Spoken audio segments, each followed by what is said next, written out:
Good morning and welcome back to the One Celtic Fans View. Well, Brendan Rodgers' interview yesterday, he really isn't happy with the fans, is he? And he really made it clear. But talking about transfer market and everything this morning, I think we really need to listen to what Brendan Rodgers said after the game yesterday. That's super organised with Stephen. He's a fantastic coach. He organises them really well. They're always hard to beat, and you've seen that in the results this season. So for us to score the 3 goals, play as well as we did, I was very happy. I'm sure it won't have escaped your notice. You knew that there was a game going on earlier on. Would that have helped your players in terms of giving them a little bit of a lift, the fact that Rangers dropped points? No, I think the only thing that we've done the last couple of days before kick-off is just recalibrate after the last game. We arrived at the halfway point in a really good place, refocus ourselves, because that's all you can control, really. Yeah. Of course, if other teams drop points, then that's the way it goes. But for us, it's just all part of the climb. It's the journey to get to the very end, by the end of the season. So for us, it really is about our own performance, because you can't control what other teams do. Exactly, and I did say that on the live last night after the game. I says we are at the point where this Celtic team. We'll talk about the relationship with the team and the fans and the manager at the current moment. But the Celtic team are heading through the tunnel that is coming from the start of the season, and they can see the light at the end of the tunnel where the Champions League flag stands. And then by the looks of it, I'm going to say it, the Celtic have got one hand on that flag already. You made 4 changes to the starting lineup today. Did you always feel that you needed to freshen things up? Because, of course, the games are coming thick and fast. You've got Dundee United on Wednesday night as well. Yeah, we've done that over a long period now, just to add that freshness. And I thought the players were excellent in that aspect. You know, the demands of our game is about energy and intensity and pressure, and we've seen that today in the team. So I thought the guys coming in, like before, you know, when I make the changes, it's purely because the schedule's so busy, give a freshness to the team, give an energy, and the guys responded to that. They did that, and it was good to see Celtic back to the one-touch, fast-paced football that we became accustomed to this season. I think when we look back at the game that we lost 3-0, it was a game where the Celtic players have no idea what happened to them, but the players did pick up the pace yesterday, and they put out a fantastic performance. One-touch passing, quick, fast manoeuvre passing, and even Greg Taylor got in on the action. Your team is very good from open play, but sometimes when teams are sitting in and frustrating, you need quality delivery from set pieces. You must have been delighted with Arne Engels today. Yeah, he's such a threat with his delivery. It's a huge testament to Gavin Strachan and to Greg Wallace. They work tirelessly in our set piece department in terms of the coaching aspect of it and looking at all the areas of where we maybe can exploit an opponent. But then, of course, you then need the delivery of that. So that work has paid off this season for us as a whole. We've been good on set pieces. We look dangerous, whether it's a quick one or whether it's a fixed set piece. So yeah, really fantastic ball in, and Austin gets his first goal, which will. Interesting, because there was a few comments after the game yesterday where some people said that Arne Engels was mediocre.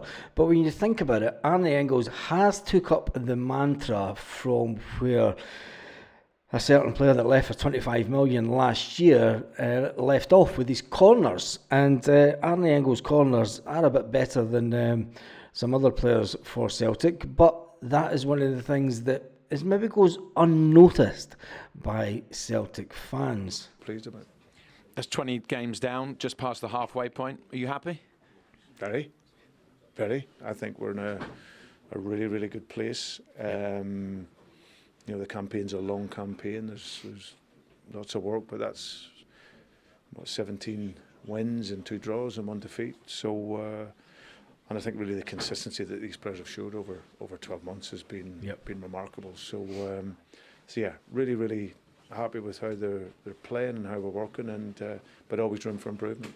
There is always room for improvement, and Brendan Rodgers will have noticed a mass improvement from the game On the 2nd. There was a power cut at Celtic Park yesterday, which caused major issues for Celtic television, and people all around the globe that pay fantastic money for Celtic TV were left once again with a substandard service. But some people have got on at me and said, look, Celtic TV has well improved this season, you're out of order. But Celtic did put out a statement yesterday, 7:40 last night. A power outage from this afternoon at Parkhead in the area of Glasgow caused a disruption to normal matchday services inside Celtic Park. The outage, which happened early in the second half of the game against St Mirren, affected the operational of the stadium, the big screens and the PA system. Thankfully, the stadium and the emergency operating system ensured the continuation of the power and the floodlight and the safety systems, including the public thoroughfares. And the match was able to continue after a short stoppage. Now, people watching on TV will wonder why it did take a couple of minutes to get the game restarted, and that's obviously why. Due to the Celtic TV's live stream being based at Celtic Park, today's live stream broadcast for the game was impacted upon, it went on to say. Normal Celtic TV coverage interrupted. This included loss of commentary following the reinstatement of pictures and the power outage. Supporters were also advised to take care when leaving the stadium at the end of the match due to limited street lighting in the immediate area. Despite these issues beyond the club's control, Celtic would like to thank supporters for their understanding.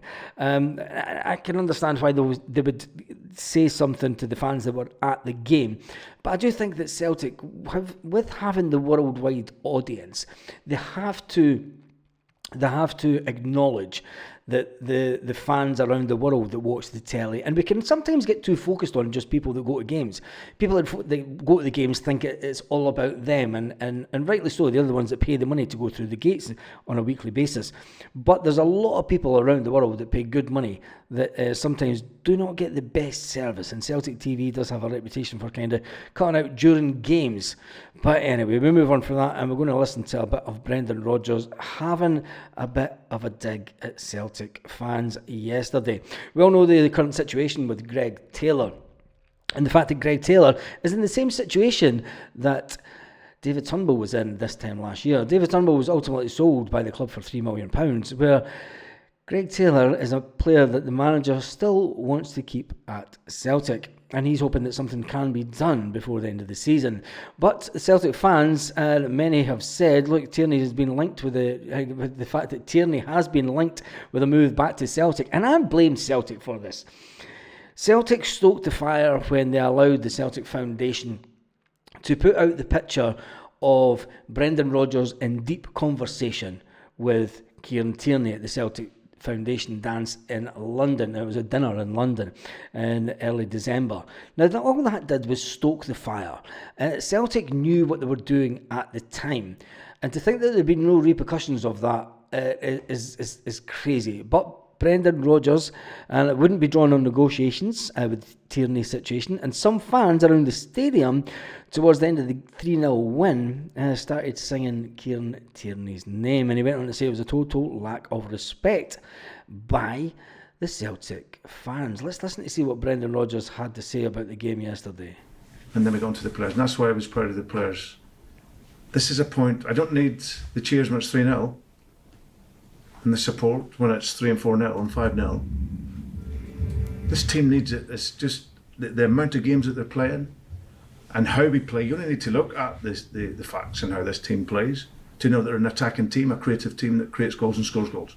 Brendan Rodgers quite angry about the fact that some fans got a bit disgruntled when a few players passed the ball backwards. Have we turned into, as a support, you can put into correlation between the change in Manchester United fans back in the day and Roy Keane having a go at the prawn sandwich brigade at Man United back then. After Man United had went through several years of very, very consistent success, when that success started dropping off towards the end of Alex Ferguson's reign and at the end of the playing days for Roy Keane, the prawn sandwich brigade, as Roy Keane called them, or the entitled fans, as some Celtic fans call them, the entitled ones, don't really get football, and I think it kind of got to Brendan Rodgers yesterday. I did say before the game yesterday that I thought that the fans would be on edge after it was the manner of the defeat and the fact that the players did not turn up. I said before the game yesterday also that the players would have to go out and get the fans back on track. It's the way that the Celtic fans are. I've been to so many games over the years, and you know how the current fan base actually sits and acts, that it was no surprise that there was a little bit. It's happened before. It's happened way before. But anyway, Brendan Rodgers wasn't happy, so let's listen to even more of him. So when we decide to go back to change the point of attack, clap the players. Don't panic. Don't start getting onto them, because we're trying to get another attack. And the best example we have of that this season was against Club Brugge. We're here in the Champions League. Daisemeda's going forward. He turns, he plays a backward pass to change the point of attack. The pressure on that guy when he did that, thankfully he coped with it. The noise, the negativity around that. But Brendan, isn't that just normal football? That happens at every team. Every team. I mean, you're lucky you're not at the likes of Real Madrid. The whole stadium gets out their white scarves and their white handkerchiefs and starts singing it at them. So I mean, that's if you're at a successful club and you're at a big club, fans are going to get on your back when they don't see you attacking all the time. It's up to the players. I think that there has to be something. I'm going to say this. I think that there has to be something else going on in the background that's got Brendan Rodgers kind of annoyed, and I think that the atmosphere from the fans yesterday has maybe just put him over the edge on something that's maybe going on behind the scenes that he's not letting on to. And that's the only thing that I could think of, because Brendan Rodgers is usually quite calm and he never usually loses his rag when it comes to the fans.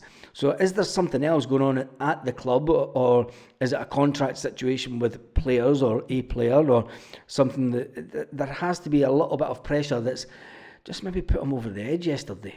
But when we then change the picture, he then gets it back again, and now he's free. He cuts inside, he gets a shot. And then everyone's happy. But that's not what football is.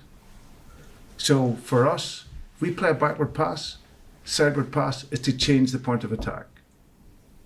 Right? And the players deserve more. The players deserve the trust. And that was my annoyance today. Because 2-0, 3-0 is great. But we need the support when it's 0-0. Especially amidst a run of games where there's so many games, where you might be a fraction just fatigued, but we don't mention that.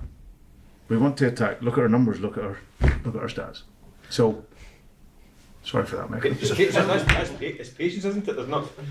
You're asking for back patience because people don't have any patience, do they? No, not at all. And listen, I know this. It's not all the supporters.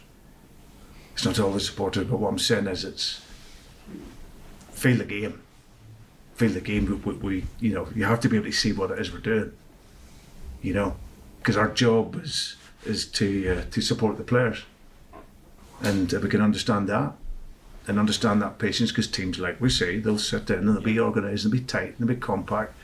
Our idea, like you said, is to start the game and be fast and aggressive. But it might take you 15, 20 minutes, 29 minutes, to break the team down. It might take you 85 minutes. But trust the team and how they're playing. Is it perhaps just been victims of Celtic's own success, Brendan? Could be. It could be.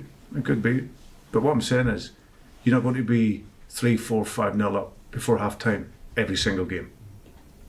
And that's not that the players aren't trying or working.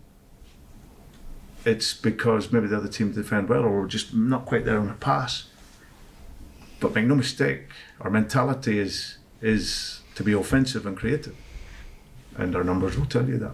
It's interesting that Brendan keeps on going about the stats. And is it the fact that Brendan Rodgers, let's face it, he's the one that brought us so much success his first time round. He brought us trebles by the barrel loads. And has he been an issue of his own success? Have fans gotten too used to that success, having lost that success for one season in the 2021 season, and then Ange Postecoglou coming in and reinstating, some say it's natural order at the top of Scottish football, but I mean, if you're a Celtic fan of a certain age, you will never forget about the way that Celtic were 24 years previous, and what we went through in the 1990s. And I think that, is it the modern day fan just wanting a bit more from this Celtic team? And let's face it, everyone's a FIFA manager, aren't they? I think you said the other day, Brendan, the history will show the standard the players have set over the last calendar year. Is it 1 or 2 domestic defeats? Yep. But as you say, still the fans are quick to. You think it should be appreciate more what's happening at the moment, the level, the standards, what's been gained, what's been achieved. Yes, trust. Yeah. Just trust. Trust the team. Trust the manager. If you don't. So Brendan Rodgers thinks that the fans do not trust the man. There's definitely something more to this. The trust of the team and the trust of the manager does not go after a 3-0 result and then a win. So whatever's going on in the background, Brendan Rodgers saying that after the noises of one game, that's pepped up stuff that's inside them. There has to be something else going on, because you don't come to that conclusion after one loss when there was no fans. Remember, there was no fans at Ibrox. There was no Celtic fans at Ibrox. So to come to the conclusion that the fans do not trust the team and the manager when we've won 3-0 today, it's there's definitely something going on, if you ask me.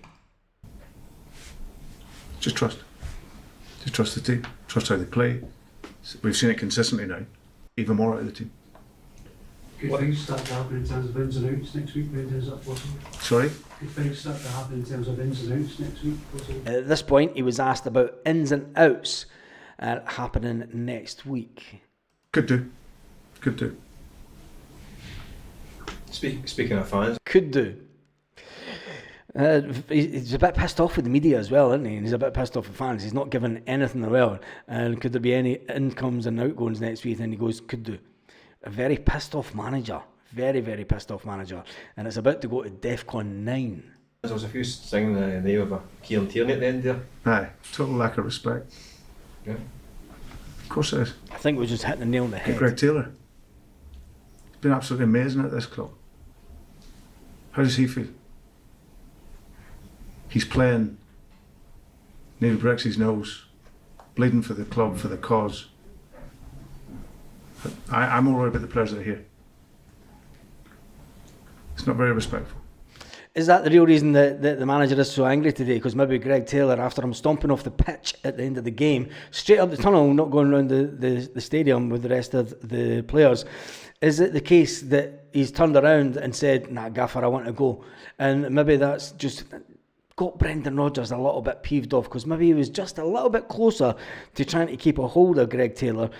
But a lot of fans have said, and I've said it myself, look, he's in the exact same situation, and no player, whatever happens to, there's no one player bigger than the club, except from Henrik Larsson, when he was at his time at Celtic. Greg Taylor is he's an okay player in the grand scale of things, but whatever happened to, there's no one bigger than the club at Celtic.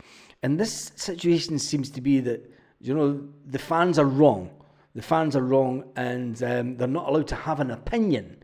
And they're not having an opinion on the 4 or 5 years, 6 years now that Greg Taylor's been at Celtic.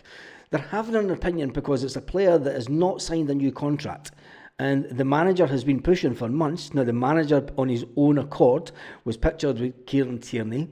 A couple of pictures put out with the Celtic Foundation, which hasn't helped things. He was then asked about the contract situation with Greg Taylor on an ongoing basis, and he says that there's a contract there for Kieran Tierney, and he hasn't signed that contract. We hope to get it done before the end of the year. We're past the end of the year, and the manager is still insistent that he's trying to get this deal done with Greg Taylor. Greg Taylor's in a position now where he has been approached by other clubs. He has been approached by other clubs or club, and he's now decided, it came out yesterday, late last night, that he has decided that he wants to stay with the club until the end of the season, when then he can decide where he goes and plays next. And he walks away from Celtic and gets Celtic get absolutely nothing for him. Now, some people have said, look, we've made our money out of Greg Taylor over the years, but he's an asset of the club. And when you have an asset in any business, it is your duty to the club to try and get a return off that investment, no matter what the player is. No player is bigger than the club. No player, apart from Henrik Larsson, should be allowed to decide when they leave the club, and especially if they're going to go for absolutely nothing. So I think Brendan's maybe reading the room wrong with this, but maybe it is because of the contract negotiations and the situation with Taylor that really got him iced yesterday. You sign for another player, no matter what Kieran's history is. I don't like that. But in terms of, there's been a bit of news about him in the background, Kieran, is there anything you can add to that at this point in time? Or? Nothing. There's lots of speculation, there's lots of names, but I won't add anything to it. See, it was interesting because he was asked directly about the Kieran Tierney, the Greg Taylor situation. He wasn't asked about Kieran Tierney. He was asked about Greg Taylor's situation and is there anything that he can add to it, whether he's going to sign a new contract or not. But then he turned around and says, look, there's loads of names getting bandied about and I'm not going to comment about it, which kind of, I think he picked up the question a little bit wrong there, Brendan. Are the club even closer to, are they closer to keeping Greg Taylor? Given obviously your appreciation of him. Hopefully, I think it's been an ongoing issue, so I'm not exactly sure where it's at the moment. But what I know is I've got a young player who's given so much to this club over a number of years consistently. His robustness, his ability, what he's done for the club. So that needs to, that needs to be respected. Now, as I said, he might decide to go elsewhere. But at this moment in time, he's here. He's very much a Celtic player, and we want to support that. And hopefully, we can get to some agreement to allow him to stay. It's possibly been an issue in terms of Greg Taylor for a longer period. Exactly. He's maybe not been as properly appreciated as he could have been or might have been for the games he's played and what he's achieved. I don't think it's what Greg Taylor's achieved. I think it's the fact that it's been common knowledge that we've had an issue with the left-back area, and the fact that we've went out and bought numerous players over the last couple of years, which is, we've just sold Burnaby. Greg Taylor was brought in. There's been several players that have came in to try and take away Greg Taylor's position. Now, he's done fantastically well to maintain his position, but the players that were brought in haven't been good enough.